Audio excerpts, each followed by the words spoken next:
Hey, it's Brian Burns, the host of the Brutal Truth About Sales and Selling podcast.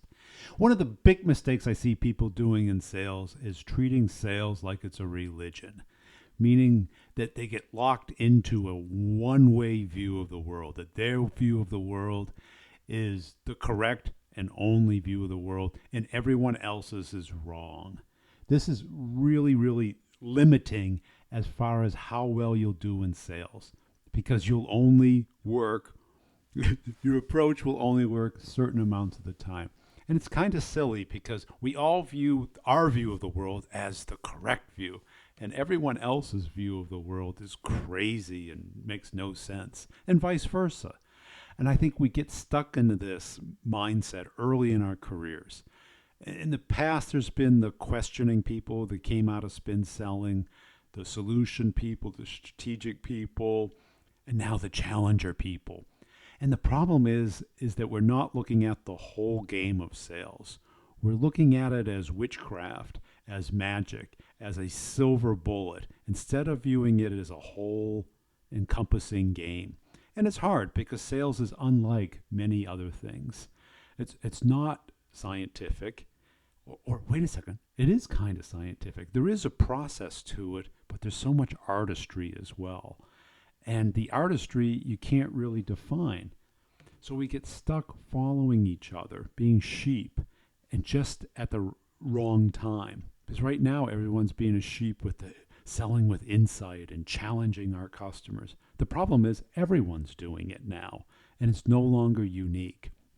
And the other mistake that we make is we categorize salespeople into certain categories that are overly simplistic and trying to define that one category is better than another, instead of understanding that we need multiple skills.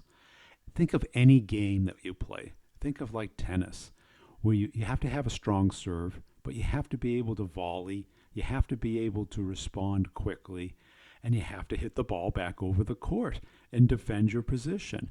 You can't hit it too hard and you can't hit it too soft and you can't hit it into the net.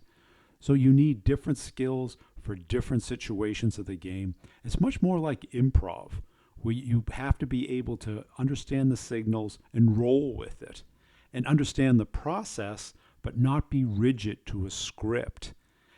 Scripts are great. They're helpful. They give us practice.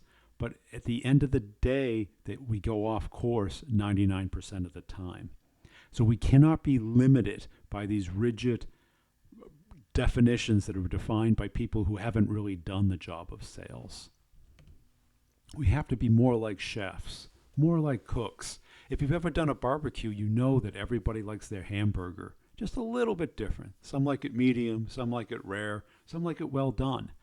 And you know what? They won't eat it unless it's cooked their way. And that's what we are in sales. We're asking, we're soliciting from our consumers, from our clients, from our prospects, how do you like your hamburger? How do you like your corn? How do you like your vegetables? And we have to be able to respond and cook appropriately instead of thinking, oh, there's one best way of doing it. The best way is the way that works. The other approach that a lot of people are taking is trying to make sales an assembly line. And in some ways you can. You can define and centralize the functionality of sales, but at the end of the day, you've got a different consumer. It's much more like the chef analogy than it is the assembly line. We have to be able to adapt to the situation and not get rigid into someone else's dogma about what sales is. We have to be adaptive, but understand the process as a whole. Check out the podcast on iTunes.